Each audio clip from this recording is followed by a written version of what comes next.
खुलुमबाय बे समाव नोंथांमोननि सेराव लानानै फैदों मोनसे खौरां बिजनी सिजौ सोलोंसालियाव नेटिभ आर्ट्स इन्स्टिट्यूट अफ बड'लजीनि हाबाफारि चिरां जिल्लानि बिजनी सिजौ सोलोंसालियाव नेटिभ आर्ट्स इन्स्टिट्यूट अफ बड'लजी एबा गुसुङै NIB आ मंगलबारखालि सिजौ सोलोंसालिनि गासै फोरोंगिरि आरो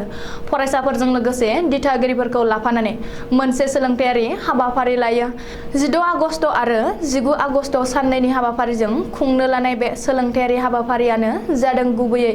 बर' बिजोंनि फरायसालिफोरनि इंराजि सोलोंथाइखौ जौगाहोनायनि नोजोरजों बिमा रावनि बां रावारि सोलोंथाइनि सायाव सोनारहोनानै दिथागिरिफोरखौ मिथिहोनाय फरायसाफोरजों सावरायनाय आरो फोरोंगिरिफोरखौ सोलोंथायारि ट्रेनिं होनायनि थांखिजों बे हाबाफारिखौ लानाय जादों होननानै मिथिहोदों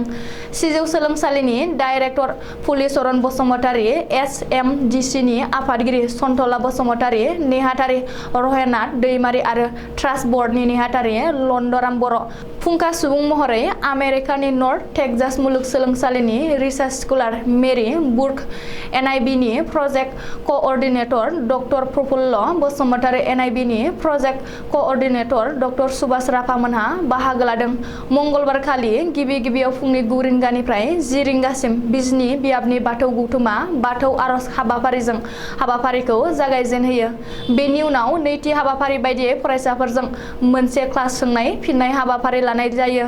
बेलासिनि 1 रिंगानिफ्राय 2:30 रिंगासिम फोरोंगिरि फरायसा आरो दिथागिरिफोरखौ लानानै बिमा रावनि बां रावारि हाबाफारिनि सायाव मोनसे सावरायमेल खुंनाय जायो मख'नो गोनांदि फैगौ 19 आगस्टआवबो बे आयदानि सायावनो फोरोंगिरिफोरखौ ट्रेनिं होफिनबावनाय जागोन होननानै मिथिहोबावदों।